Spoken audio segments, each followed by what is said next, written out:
អស់ពីខ្លួនទើបបងយល់ថាខ្ញុំឈឺចាប់ប៉ុណ្ណាខ្ញុំសង្ឃឹមថាបងនឹងមានសំណាងមួយនេះព្រោះជីវិតបែបនេះឬពួកយើងកុំដែលបញ្ចាំមកច្រើនឆ្នាំអត់ទេដូចជាមើលមិនចូលពេលទីបងផុតក៏លោតអសចប់បរិបោមើលមិនយល់គ្មានខ្លឹមសារចប់គ្មានន័យស្នេហានេះរំពងសូដែលខំប្រមូលបីហូរអ្នកត្រូវឃ្លៀតគ្មានថ្ងៃមានរូបភាពមកសំលេងមិនមានលើខំផែនដីខោលំហគ្នាចូលប្រជាដែលមកបកខ្លួនទៅខ្ញុំ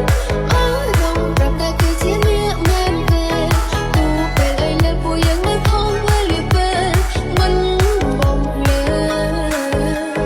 ហើយឡើងនេះមានធ្វើនឹងជួបគ្នាអើមកភាពកាបាយបាក់ខ្លាំងធំធេងនៅតែស្រឡាញ់មិនអាចជួយយកអ្នកណាផ្សេងនៅតែចាំ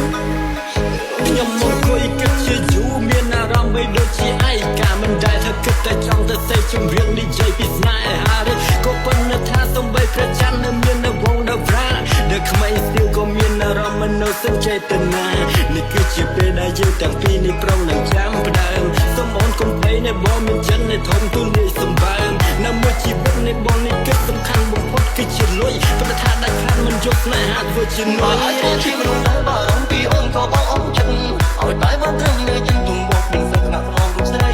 មិនទីអ្វីលើពីមិនសងសឹងស្រឡាញ់ថ្លៃ